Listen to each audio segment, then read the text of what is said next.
Hi, my name is Charles Borges de Oliveira, and this is a little demonstration of some of the actions I've been working on. I'm just about finished. So I'm going to show how some of these actions work. For this demonstration, I'll be using Dave Smith's font LHF Chapman. I think it's a beautiful font, and it really showcases all the highlights on the drop shadow. I'll also be using drop shadow outline with cast 1. And just want to talk a little bit about these actions here.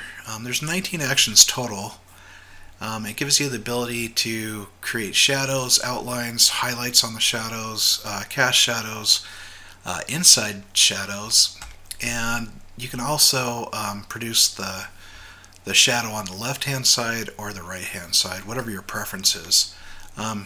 For this demonstration, I'll just be doing it on the left hand side. And I also created a couple different actions here, and I'll show what those are as well.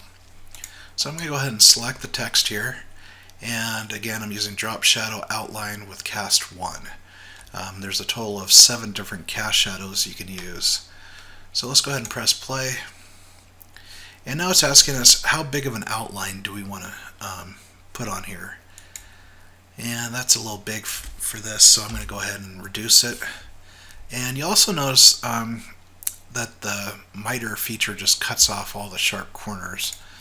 So I'm going to go ahead and just change that to round, and I'll hit OK.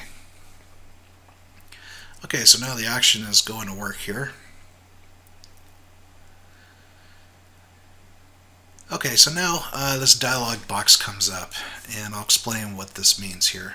It's saying, click on any offending colors and click Object Hide Selection.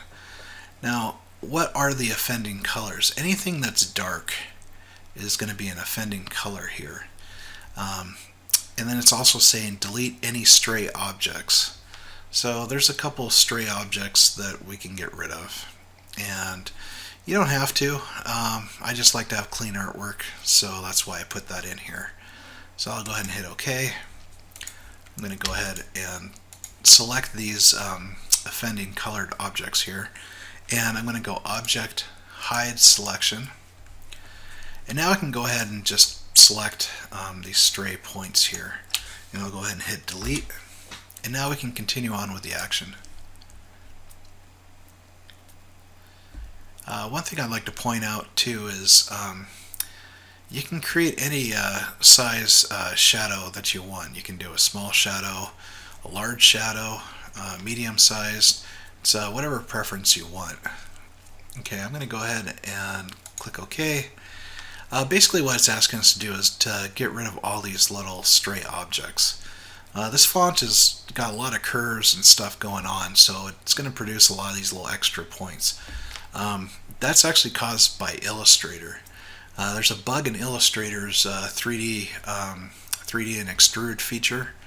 It actually distorts the letter. It skews it. I don't understand why it does that, but it's a bug that I found in it, and it's amazing that I don't think anybody even knows it's there. If you used it, you would not even know. The only reason why I found out is when I tried to mate up all the objects, there was a slight skew to the objects here, and that's what's causing all these. These are just little points that came through where it should have mated up perfectly. It's not a big deal. You could actually hit play and just let it run. I personally, again, I like clean artwork, so I'm going to go ahead and take those out. So everything is selected here for the cast shadow, and I'm going to be using the Shift tool, or the Shift key, sorry, and I'm just going to deselect the pieces I want to keep. So right now we're pretty much identifying to old stock which pieces we want to keep for the cast shadow. And you may be asking yourself, well, how do I know which pieces are which? You can pretty much tell. You can tell what should be the cast shadow and what isn't. And I think that looks good, so I'm going to go ahead and hit delete. And I'm going to go ahead and press play and just let it continue. Okay, so now that's finished. There's some neat things going on here. Everything is grouped and separated for you. If you're a designer, you'll appreciate that fact. I'll show you what I mean by that. So here's our cast shadow, here's the highlight, here's the shadow, the outline, and so forth. I made an action in here called one color shade retain highlight.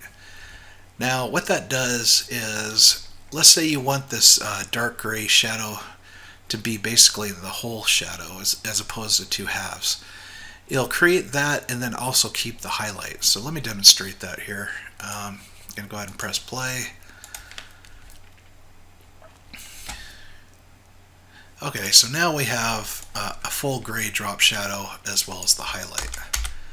So if you're designing a font, this would be your first font, which would be your cast. You'd have your shadow, your highlight, your outline, and then the main text. So you'd have basically 5 fonts worth of data here.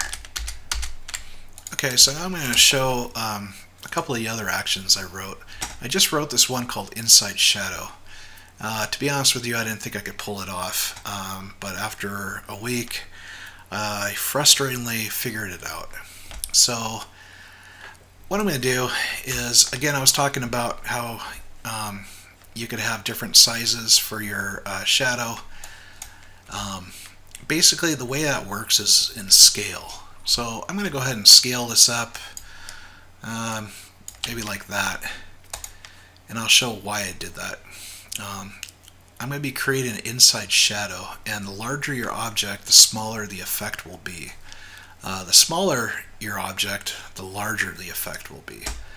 So if we were running this action in the beginning, if I made my letters a little bit more bigger than what I had it at, which I believe was 1.2 inches, if I did 1.5, the shadow would probably come down to about here. So playing around with the different scales gives you different widths for the effects. So what I did just recently is I just increased the size of all this because I want a smaller inside shadow. So let's go ahead and create a new layer.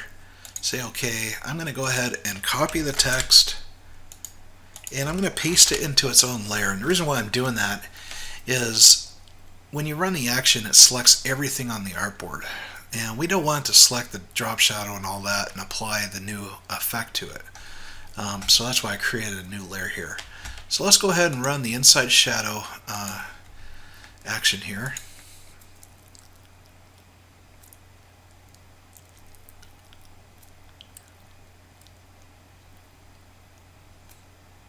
Okay, so now that's done. Doesn't look very impressive in grayscale, especially a light gray with a black letter. So let's go ahead and apply some colors. Before I do that, I'm going to show one of the other actions I have here. It's called Drop Shadow Transparent. So what it's going to do, it's going to take the cast shadow and the inside shadow and give it a transparency of multiply and a transparency of 30%. And I'll explain why that's a neat little feature. So let's go ahead and press play, say continue, and there we go. Doesn't look like much. Well, let's apply some colors and you'll understand the reasoning behind that. So we'll just give this a little background here. I'm going to go ahead and send it to back.